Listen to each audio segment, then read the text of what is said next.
Los Angeles Times reporter Evan Halper captured California residents' joy now that Joe Biden has been installed. Listen to this. After 4 years of being relentlessly targeted by President Trump, who worked overtime to bait, punish, and marginalize California and everything it represents, California is suddenly center stage in the Washington policy arena.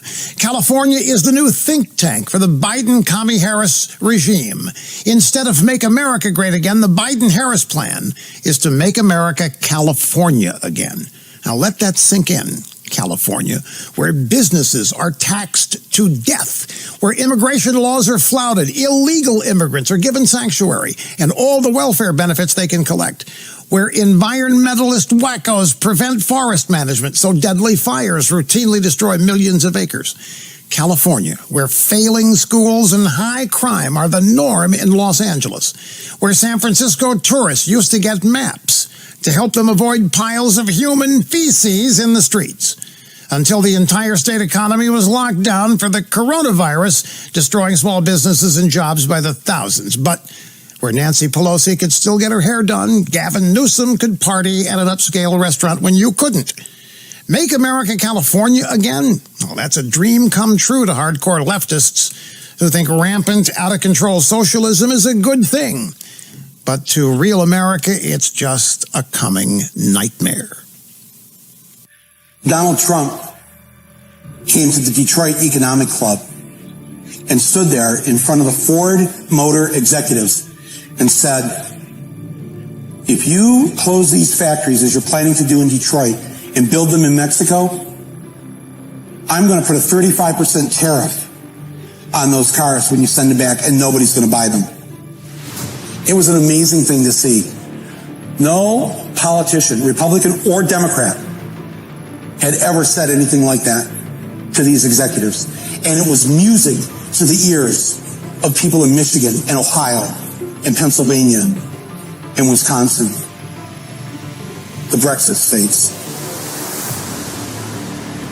You live here in Ohio, you know what I'm talking about. Whether Trump means it or not is kind of irrelevant, because he's saying the things to people who are hurting. And it's why every beaten down, nameless, forgotten working stiff who used to be part of what was called the middle class loves Trump. He is the human Molotov cocktail that they've been waiting for. The human hand grenade that they can legally throw into the system that stole their lives from them. And on election day, although they lost their jobs, although they've been foreclosed on by the bank, next came the divorce, and now the wife and kids are gone. The car's been repoed. They haven't had a real vacation in years. They're stuck with the shitty Obamacare bronze plan where you can't even get a curtain set. They've essentially lost everything they had, except one thing. The one thing that doesn't cost them a cent and is guaranteed to them by the American Constitution, the right to vote. They might be penniless, they might be homeless, they might be f***ed over and f***ed up. It doesn't matter, because it's equalized on that day.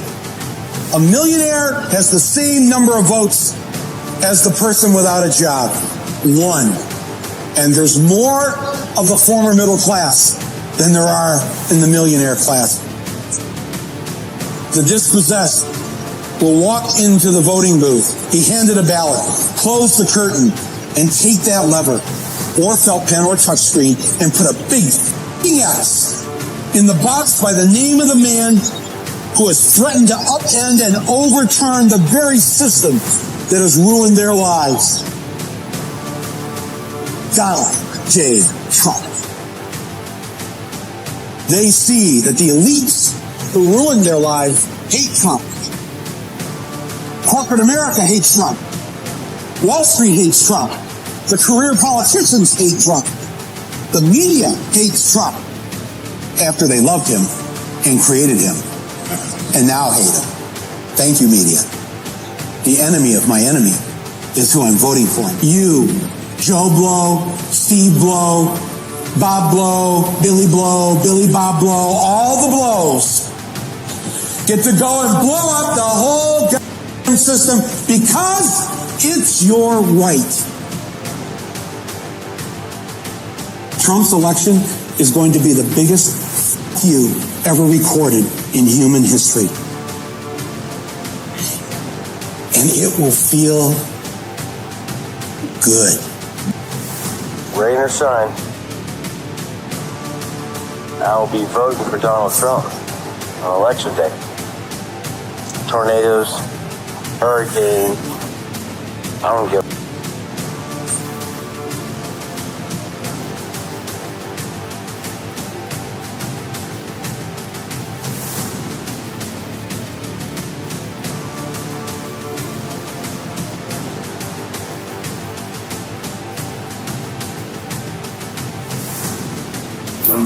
You ain't gonna stop.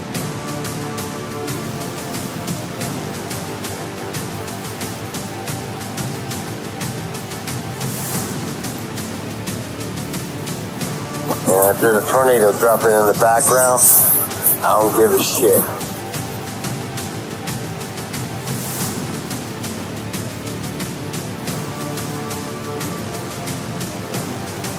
Together we will rebuild, we will recover.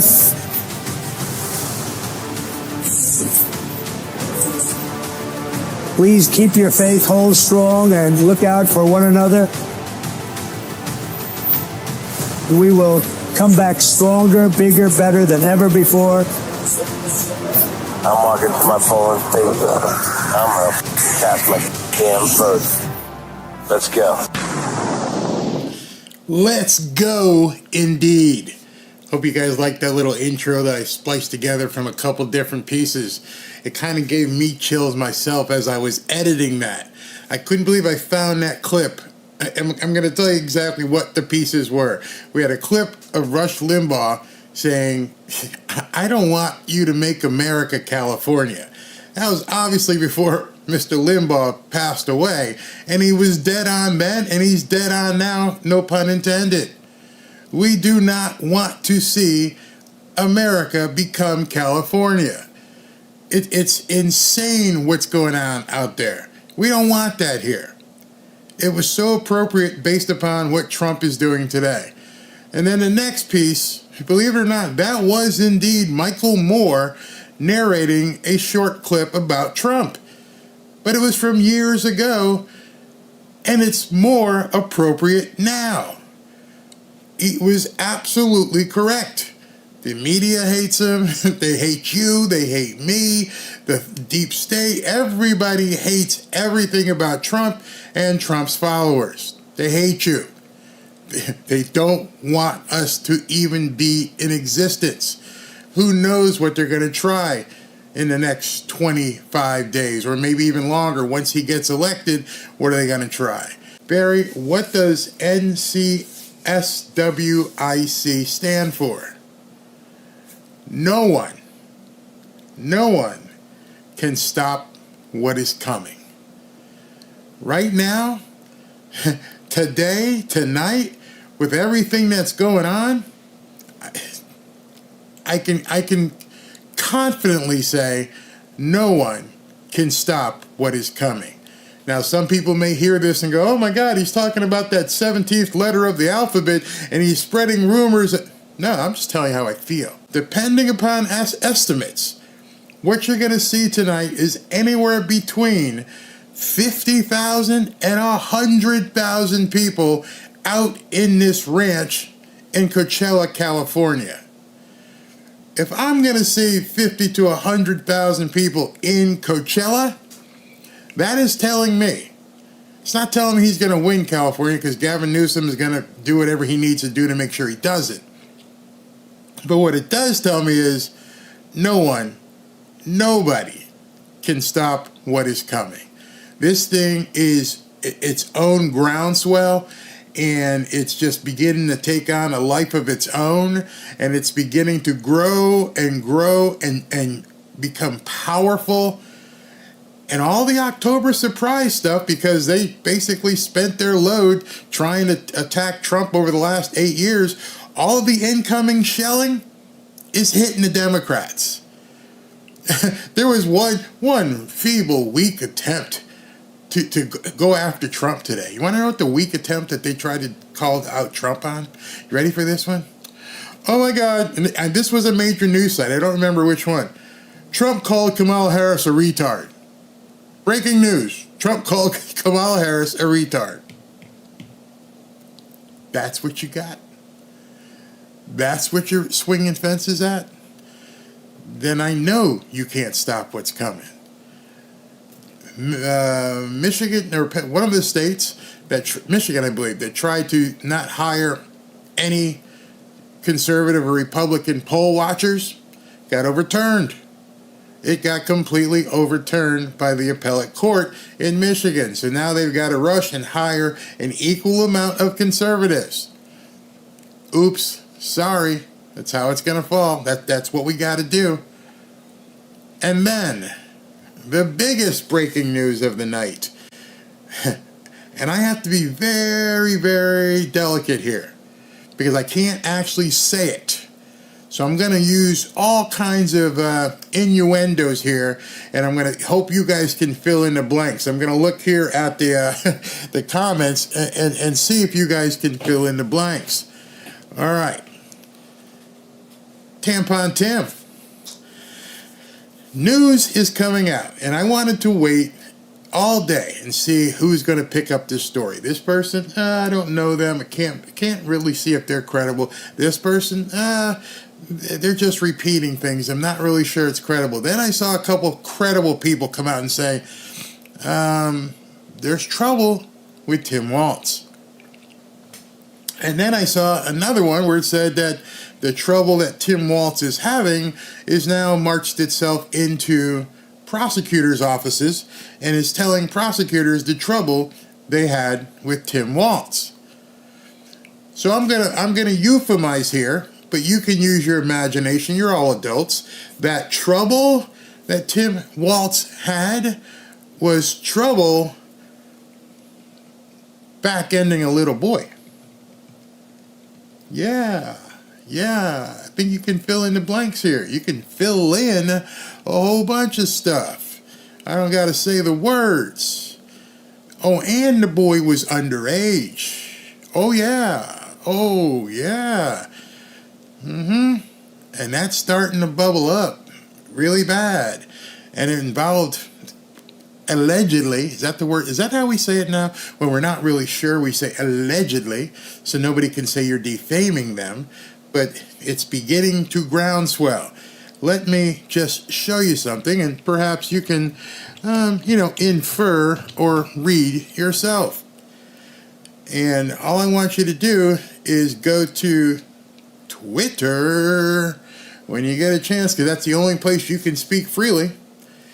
And perhaps you can just take a gander at this story and the hundreds and hundreds and hundreds of other stories.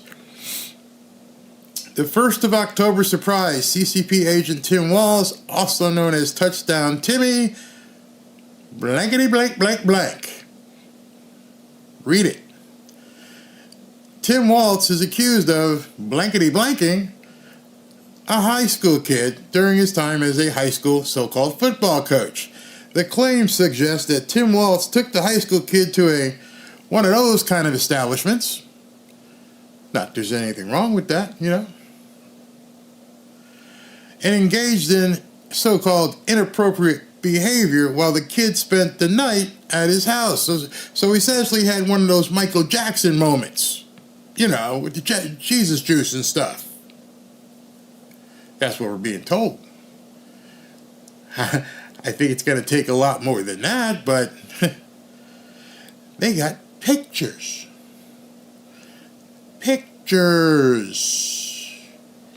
So before I get myself in trouble, let me just get off of that tweet. But I encourage you, all of you fanfare, the fanfare army of real people, not orcs, to go looking and clicking and seeing what's going on, if you can take it. So this, on October 12th, is something that's brewing after everything else we've seen in the last 24 hours. Lines out the wazoo trying to get into a Coachella rally in a deep blue state that he's not even supposed to be in. Last night in Reno, you're not supposed. What are you doing here? You're not supposed to be here. Aurora, Colorado. Oh my God, you're not supposed to be here. I'm here, fans. I'm bringing it. I'm bringing it. I'm stepping on some toes.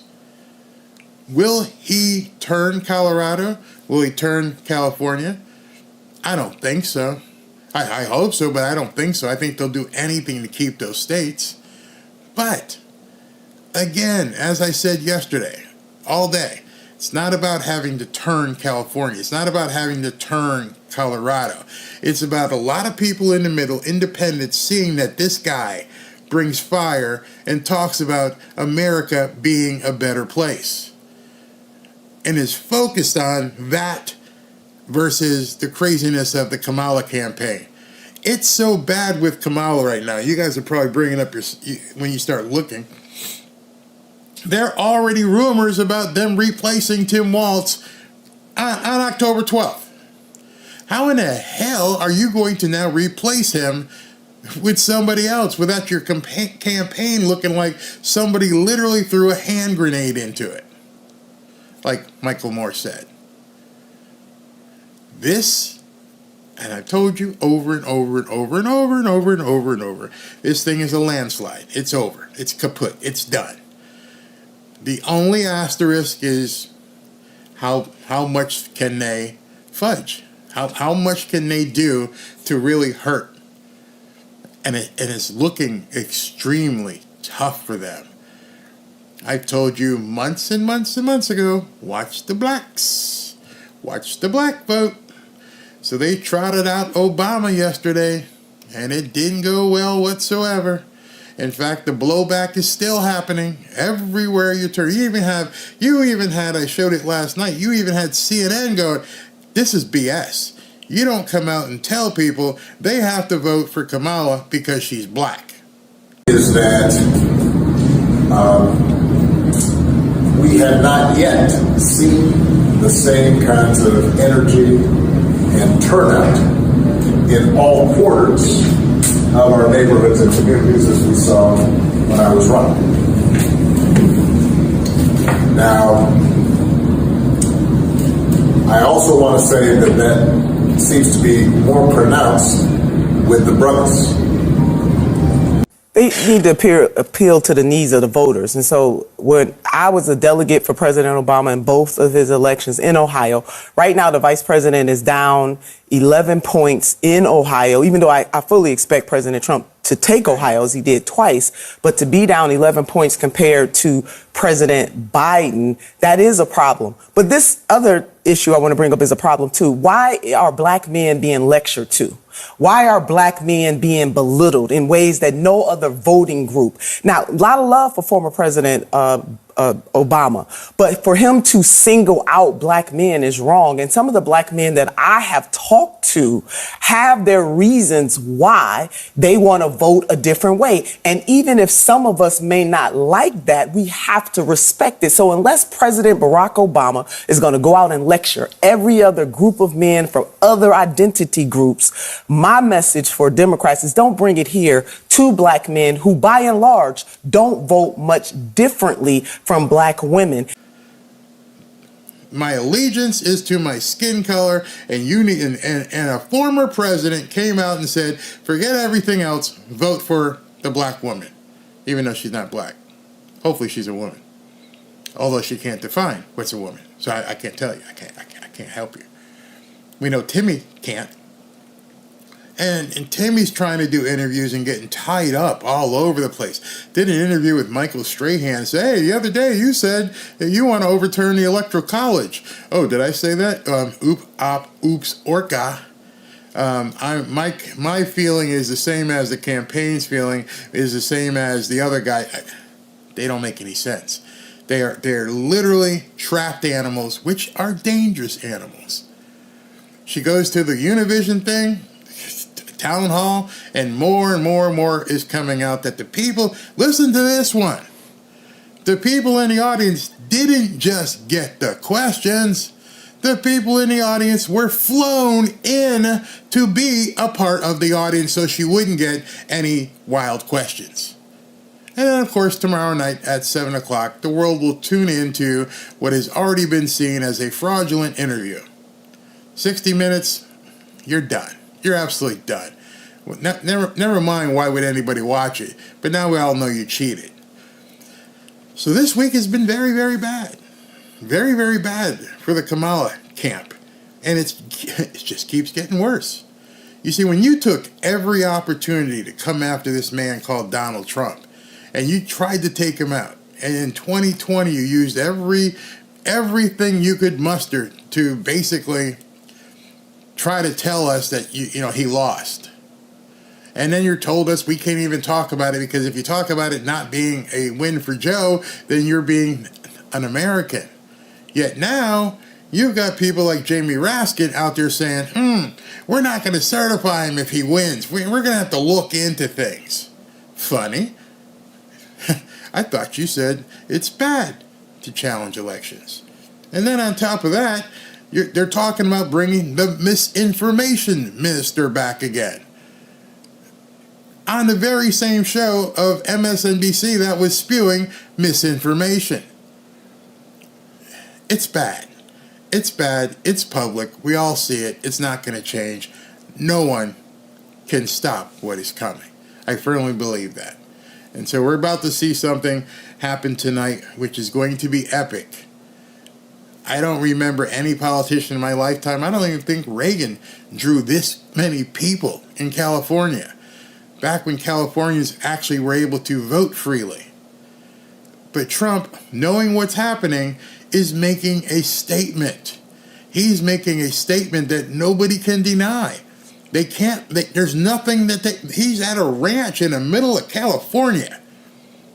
And there was people there since last night waiting to get in. This is going to be awesome. It's going to be epic. People will be talking about this for weeks.